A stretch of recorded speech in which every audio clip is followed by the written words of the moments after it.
आज हम दर्पण तथा लेंस के लिए चिन्ह परिपाटी के बारे में जानेंगे। ये चिन्ह परिपाटी का नियम होता क्या है और ये सब इसका सबसे ज़्यादा उपयोग न्यूमेरिकल्स करने के लिए होता है। न्यूमेरिकल्स में कौन सा साइन पॉजिटिव रहता है, कौन सा नेगेटिव रहता है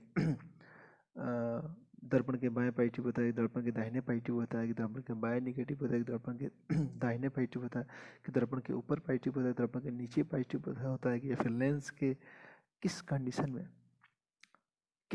में एफ का मान कभी कभी पॉजिटिव लेते हैं, कभी कभी निगेटिव लेते हैं। दर्पण के लिए अवतल के लिए कुछ अलग लेते हैं, पॉजिटिव निगेटिव लेते हैं, फिर उत्तर के लिए कुछ अलग लेते हैं हम लोग। आखिर ये क्यों लेते हैं, कैसे लेते हैं, इसकी चर्चा हम इसमें करेंगे। तो देखा जाए दर्पण तथा लेंस के लिए चिन्ह परिपाटी का नियम होता क्या है। तो सबसे पहले हम लोग कोऑर्डिनेट के बारे में जानते होंगे। कोऑर्डिनेट में क्या होता है, ये हमारा मूल बिंदु ओरिजिन पॉइंट होता है और इसके दाहिने की तरफ अगर बढ़ेंगे तो ये क्या होता है, हमारा पॉजिटिव होता है और इसके बाएं हमारा क्या होता है, नेगेटिव होता है। इसके ऊपर हमारा क्या होता है, पॉजिटिव होता है और इसके नीचे हमारा क्या होता है, नेगेटिव होता है।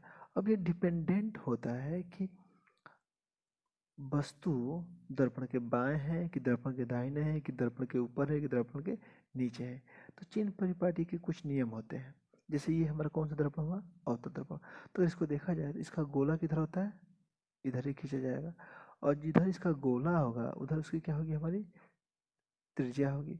और त्रिज्या जहाँ त्रिज्या होगी यानी कि वक्रता केंद्र होगा और वक्रता केंद्र से ध्रुव के बीच की दूरी क्या होती है, हमारी वक्रता त्रिज्या होती है। और इन दोनों के बीच में हमारा क्या होता है, एफ होता है। क्योंकि फार्मूला हम लोग जान चुके हैं कि एफ बराबर r/2 होता है, यानी कि फोकस दूरी वक्रता त्रिज्या के आधी के बराबर होता है। तो अगर ये दर्पण ऐसा होगा तो इसका ये जो गोलीय भाग किधर होगा, बाएं की तरफ आएगा। तो ये दर्पण से कहाँ जा रहा है, मूल बिंदु से कहाँ जा रहा है, बाएं की तरफ। तो मूल बिंदु से बाएं की तरफ, तो इस कंडीशन में जो हमारा अवतल दर्पण के लिए जो हमारा एफ का मान होगा वो हमारा क्या हो जाएगा, हमारा निगेटिव होता है। क्लियर। अतः उत्तल दर्पण के बारे में देखा जाए तो उत्तल दर्पण के बारे में देखा जाए तो उत्तल दर्पण का गोलीय भाग किधर जाता है, इधर जाएगा और जिधर गोलीय भाग होगा उधर ही उसका केंद्र होगा। तो उस केंद्र से ध्रुव के बीच की दूरी क्या होती है, वक्रता त्रिज्या होती है और वक्रता त्रिज्या के आधी दूरी पर हमारा क्या होगा, फोकस होगा। तो ये मूल बिंदु से ये कहाँ जा रहा है, दाहिने की तरफ जा रहा है। तो इस कंडीशन में उत्तल दर्पण के लिए एफ का मान हमारा क्या हो जाएगा, पॉजिटिव हो जाएगा। क्लियर। सिमिलरली लेंस के लिए भी यही प्रोसेस होता है।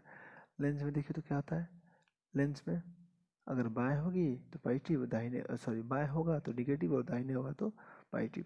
वस्तु सीधी होगी तो पॉजिटिव, वस्तु उल्टी होगी तो क्या होगा, निगेटिव होगा।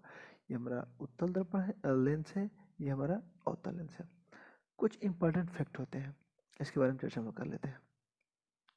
देखिए सबसे पहले ये जाना है कि वस्तु हमेशा दर्पण के बाईं तरफ रखी जाती है। यानी कि वस्तु हमेशा दर्पण के बाईं तरफ, यानी कि चलिए इसको मान लीजिए दर्पण हो या फिर लेंस, इसको मान कुछ भी मान लीजिए, तो वस्तु हमेशा कहाँ रखी जाएगी, दर्पण के बाईं तरफ रखी जाएगी। या फिर ये भी कर सकते हैं हम लोग कि दर्पण पर हमेशा प्रकाश बाईं ओर से ही डाली जाती है।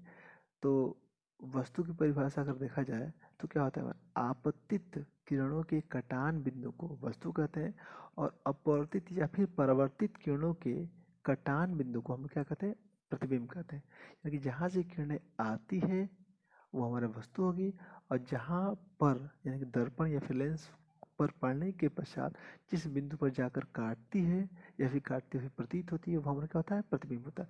अगर वास्तव में काटेगी तो वास्तविक प्रतिबिंब, और काटती हुई प्रतीत होगी तो क्या होगा, हमारा आभासी प्रतिबिंब।